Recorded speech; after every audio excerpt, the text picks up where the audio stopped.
All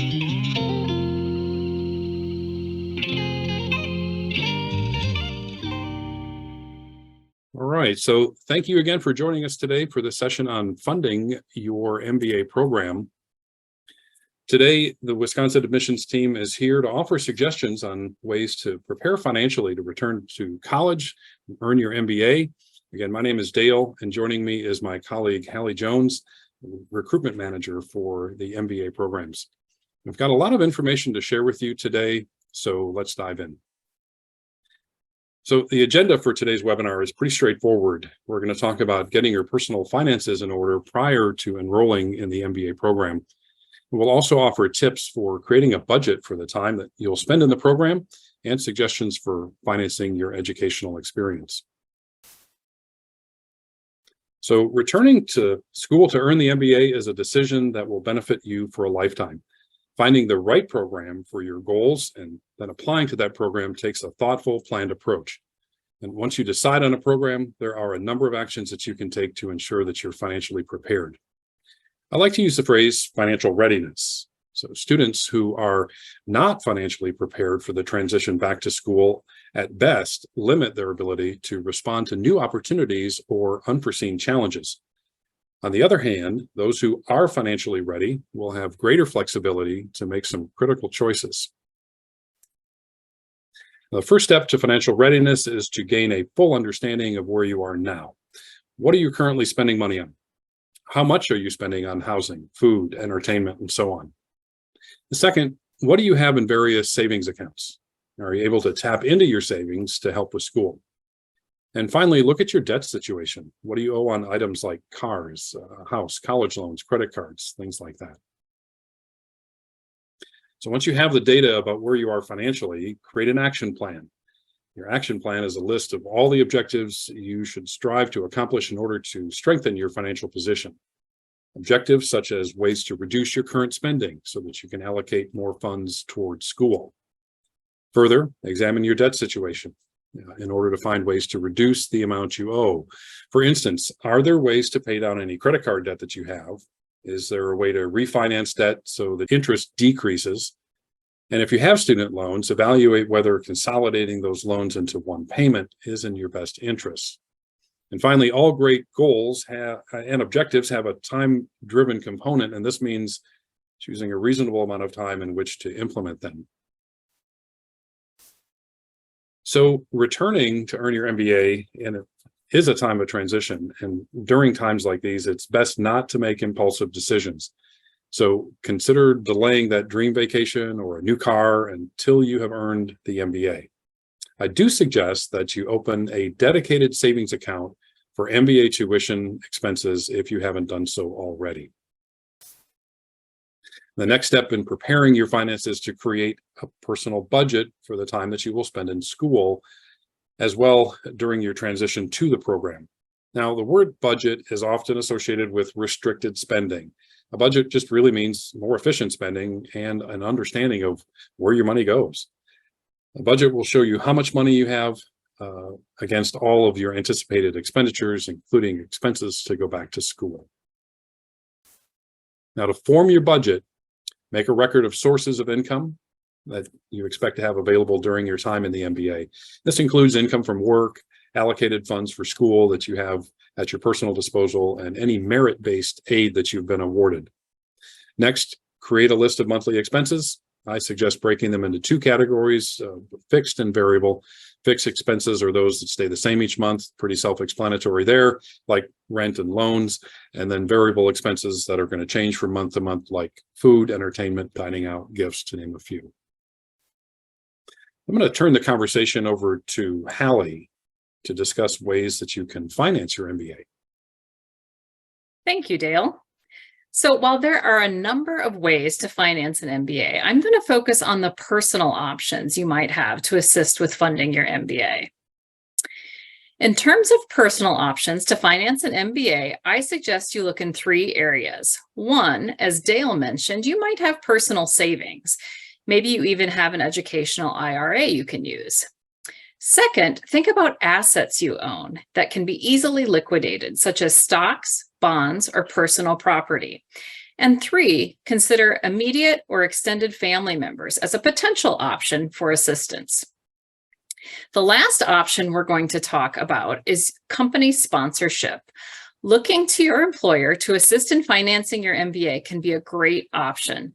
Some employers do have a tuition reimbursement policy, but if your company does not have a policy around educational benefits, it's still worth asking about. The first step is to find out what your company has for a tuition reimbursement policy. These details can usually be found in the employee handbook or by asking your human resources representative. Next, you'll want to talk to your direct supervisor about your desire to get your MBA. Let them know that you found a top-ranked hybrid MBA program at the Wisconsin School of Business that is specifically designed for the working professional. Let them know it will not interfere with your ability to perform your job. In fact, it will enhance your performance and effectiveness in your role. Be prepared to state your case. If your company does not offer tuition assistance or you don't feel it's adequate, be prepared to make a proposal.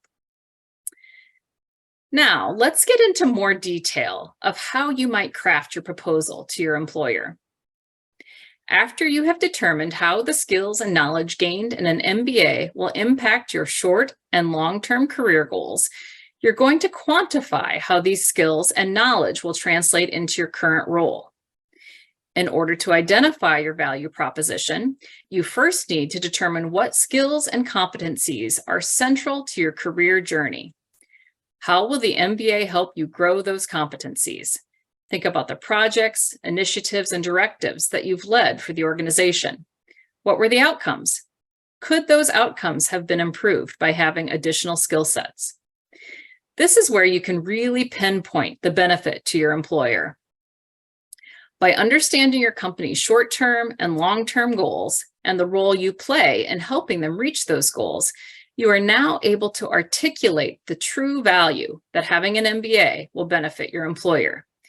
Maybe it's through cost-saving measures, improved hiring practices, better process and project management, stronger leadership skills that lead to improved employee productivity and retention. The potential list is unlimited, and you are the best person to know what those improved contributions might be. Now, after speaking with your employer, you'll have an understanding of what their process is for providing educational support. If it truly is non-negotiable, fixed amount, or nothing at all, don't stop negotiating. There may be opportunities to negotiate additional salary or bonuses instead of or addition to tuition reimbursement. The bottom line is be prepared to explain the program, how it will benefit you and the employer, and to be able to quantify it as much as possible. A written proposal is best because your supervisor will need to share it with upper management and human resources as well. Now I'm going to turn it back over to Dale, where he will discuss merit aid and loan options. All right, thanks, Hallie. So we'd like to add a note about the PMBA program and tuition reimbursement. So once the first year of the PMBA program is complete, you can pause if needed. Now, I'm not necessarily advocating for this because, as you know, it takes time and effort to get started. But the PMBA program allows you to take up to 4 additional years to complete the degree, which means if you're getting tuition reimbursement from your employer, they will essentially be paying more of the tuition for you. However, there is an opportunity cost involved with using this option. The longer it takes for you to complete the program, the longer you put off the full advantage of the MBA in your career. So with this in mind, consider the return on investment of the program and weigh the employer contribution. So keep in mind that 40% was the average salary increase for students in the program. So there's a strong return on your investment. All right, so next, let's look at merit-based aid. So if you apply to the professional program at Wisconsin, you're automatically considered for merit-based aid. Now, there's no additional application or process for merit because the information used to make the admissions decision is also used to make the merit decision. So most of the time, you will receive your merit aid at the time that you receive your admission decision. So merit aid, also known as scholarships, are available because of the generous donations that we receive from UW alumni and friends of the UW who want to help students achieve their goals. Now, scholarships are just simply cash awards that are applied to your tuition balance. Now, keep in mind that the scholarships awarded at the time of admission are only for the first year. You will be able to apply for additional scholarships in subsequent years in the program. So now you may be wondering what it takes to be competitive for merit-based financial aid. And the answer to that is really to build a compelling application for admission. And this means that all aspects of your application, from your test scores, if you're providing a GMAT score or a GRE score, to your essay and everything in between. Make sure that those are as strong as you can make them by the time you submit your application. There is not one aspect of the application that is more important. We are going to be looking at everything that you supply. Thus, there's not one aspect of the application that will likely give you more merit aid than another. As a collective, our team has put together a list of some helpful hints on how to build a compelling application, which can be found on the webinars and podcast page of our website. And here are just a few of those notes to consider. So when writing your essays, write thoughtfully and address clearly defined career goals and how the MBA is going to help you. List your work experience in chronological order and use the optional essay to explain any gaps in your employment. List any leadership achievements and how you're involved in your community on your resume. Study and prepare for the GMAT or the GRE to submit a score. Now, the third area to evaluate as an option to pay for the MBA are student loans. Now, there are three major loan options. We're going to talk a little bit about each one of these. So the first option is to consider a direct unsubsidized loan, which is made directly by the U.S. Department of Education. Repayment begins after the grace period, which is 6 months after you graduate. This type of loan requires both entrance counseling and a master promissory note. It is not based on financial need, but a credit check is required. Again, interest begins accruing when the funds are dispersed and will accrue throughout the life of the loan. Payment of interest while you're in school is not required, but it will reduce your total repayment amount. We encourage all students to borrow this loan before borrowing the PLUS or private student loans. And also, this is available to graduate and professional students. Graduate students can borrow up to $20,500 each year in direct unsubsidized loans. The second loan option is the PLUS loan. The Federal Direct Grad PLUS loan is a credit-based educational loan that's available to graduate and professional students made directly through the U.S. Department of Education. I want to note that before borrowing with this type of loan, you must first use the maximum annual amount through the Federal Direct Unsubsidized Loan Program. PLUS loans can also be used for the remainder of your college costs as determined by your school and not covered by other financial aid. Learn more about both of these options. You can visit the website financialaid.wisc.edu. And again, this is for U.S. citizens or permanent residents. Finally, private loans may be another option for you to consider. Private student loans are meant to provide additional funds after you have applied for and exhausted your federal loan options. These loans are offered through commercial banks, and most offer fixed or variable interest rates. Maximum loan amounts, borrower qualifications, repayment schedules, and interest rates are going to vary. There is a website out there for private lenders, it's Fast Choice, provide an online comparison tool for private loans, private educational loans. All right, with that, I'd like to welcome Hallie back to the conversation. So we're going to now take some questions from you guys. So feel free to use the Q&A button at the bottom of your screen and type your questions in, and hopefully we'll be able to get you the right answer. Yeah, and Dale, I just wanted to point out as well that in the chat, I posted a link to an article.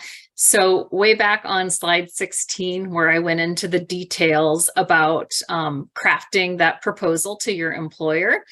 and maybe some of you are trying to frantically take notes, rest assured, we have a really great article on our website that sort of walks you through that. So if you need a review of what was discussed back on slide 16, go ahead and click on that link in the chat and save that article in your taskbar.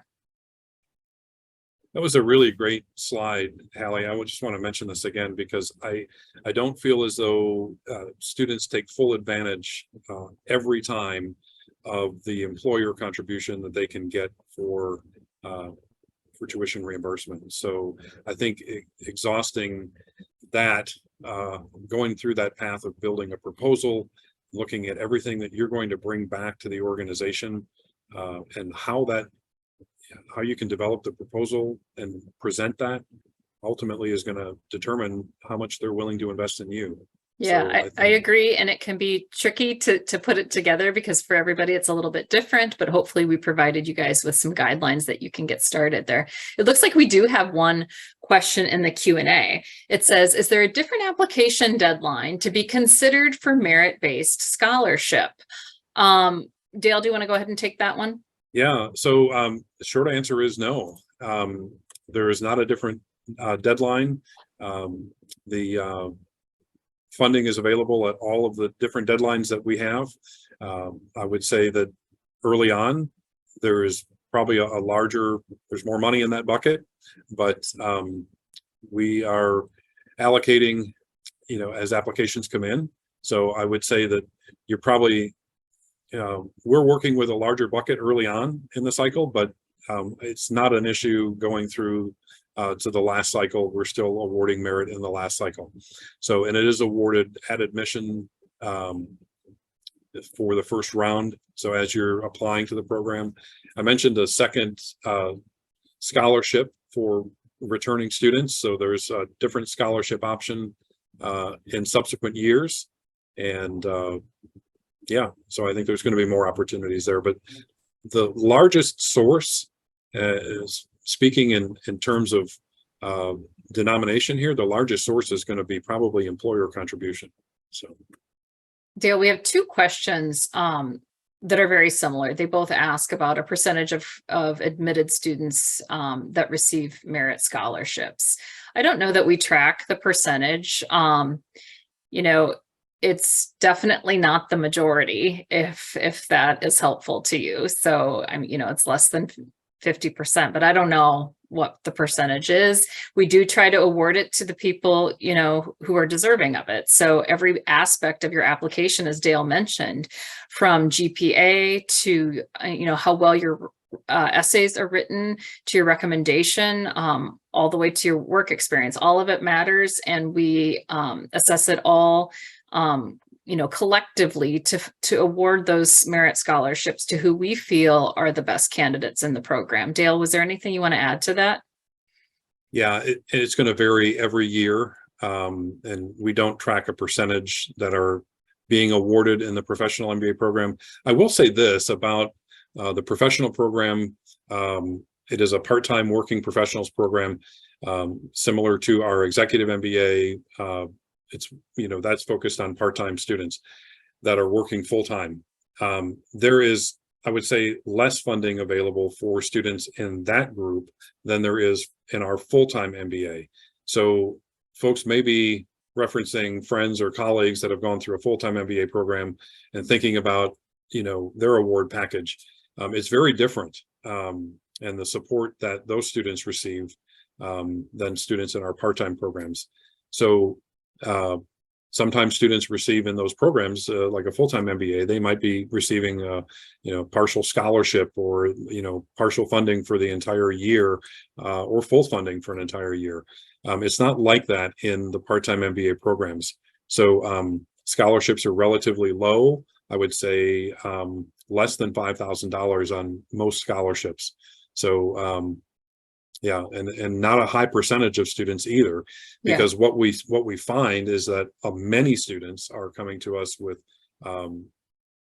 fantastic employer support, and so yeah, I would say that that's where you're going to find probably a majority of your funding. Right. So that pretty much answers the next question that we have is, how much of the merit-based scholarship is of the total cost of the program. So, even though the individual sources of funding may not seem like a lot, like maybe you don't have a huge savings account, or maybe you don't qualify for a huge merit scholarship. But if you can stack, 2,000 plus 2,000, and then maybe your employer gives, 5, 6, 7,000, that, 10,000, in that first year, that's a considerable step towards paying for, a good chunk of that, what ends up being roughly like 34,000 and, to do the first core classes of the program. So while it doesn't seem like, a huge amount, when you collectively add them together and stack them, they really can be super meaningful. So don't, discount anything that, really anyone is able to give you, including those loan options that Dale went over. Yeah, and I also want to kind of reference again the return on investment in the program, because with any educational program, there's going to be an initial investment where you're trying to come up with the different funding options in order to make the program a reality. And then there's that's that opportunity cost essentially of going to school. But the return on investment, that's another strong point here, because the average salary increase from this program is 40%. So when you think about where you're coming into the program with, think about your individual situation, because that was an average. 40% was the average. That's a healthy increase. So if you're trying to find ways to pay for the program, just know that the program itself, going through that, and the career management that you're going to receive while you're going through this, that is going to help you pay off any type of loans or replenish funds that you've used to go through the program. So and that's measured at graduation. Is that right, Dale? Or right 3 months after graduation, that I think percentage? I think the career team uses a 4-month after graduation date as their marker for measuring that. Right. Okay, we have a question in the chat. Are there specific scholarships for women? So at the University of Wisconsin, we do not offer specific scholarships for women in our professional MBA program. However, if you are a member of maybe some women's organizations or just some business organizations in the community, that is also another source that we I don't think we emphasized in the presentation, that you might be able to inquire in the organizations that you belong to. They may have some scholarships in general, but also specifically for women. We do have an organization called Forte, where you can go out and you can get a free membership to their website. Now they, I don't believe, offer scholarships themselves for women in part-time programs, but they definitely have a lot of resources for women who are seeking MBAs. And you can find a lot of links out there for things that would be helpful. Dale, do you know of any specific scholarships for women? Is there a way that they can search on the UW database for anything like that? Yeah, they certainly can. Our scholarship websites, you could probably simply just Google UW-Madison scholarships and it'll take you right to the site. That is one area that you can look for additional scholarships. And that is one where you essentially complete an application outlining the program that you're in, specifics about you. There are a number of scholarships that are out there from private individuals who have made these scholarships available. And some of those are directed towards areas that the university itself cannot address specifically. So for women, you can find scholarships out there specifically designed for women. There are a number out there based on, again, factors that a program at the university, being a public institution, cannot offer something specifically for an individual based on a number of factors, but that private individuals can. And so those scholarships are available on the scholarship website. Again, that we So don't those provide are the funding. donors then that Yes. can set whatever stipulations they want for those That's scholarships, because that's their private money that they're donating to the foundation. And then, so on that website, what is the website, Dale? Is it Swish or something like that? Well, there's actually a UW site dedicated towards scholarships. Okay. It's not the academic work site. It's a different. Okay, it's a different one. Okay, so if they just Google that, they'll get that. And if after this webinar, if you can't find it and you want to reach out to Dale or I, we can help you locate that particular URL. Yes, But and those denominations, they vary. I mean, Mhm. I've seen some, as low as $500, and some might be a few thousand. FastWeb is another source that, Mhm. and that's one where you put in a lot of different criteria. It could be a scholarship for left-handed individuals with brown hair. It's just, you just put all of the stipulation or the factors in, and it'll stipulate a scholarship potential. So fastweb.com, I think, is the address. Check that out. Yeah, but just to be clear, that the scholarships and the merit scholarships that we award aren't based on any criteria other than, as Dale mentioned, No, the things that are already in your application. Okay. that's exactly right. We look at your whole your application holistically, and that's the only way that we will award merit, is based on the strength of your application. It has nothing to do with race or gender or anything like that. It can't. So we will award based on the strength, and that's why we went through the steps of ways to strengthen your application. Also, visit the website on that webinars and podcast page. There's some lists out there and short content on how to build a compelling application. So that's a great source. Okay, well, it does not look like we have any other questions, and we want to be respectful of everyone's time. So we'll be wrapping up our Q&A. Thank you, everyone, for your interest in the Wisconsin School of Business and for tuning in today to learn about funding your professional MBA program.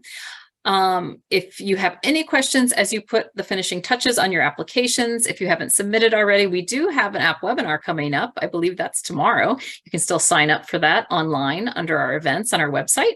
And of course, you can reach out to Dale or I if you have any specific questions, either follow-up questions from the webinar or anything at all. You can find both of our emails and contact information just by searching our names and typing in Wisconsin School of Business. We will pop right up in your browser. Okay, thank you so much again, and we look forward to seeing you soon. Bye-bye.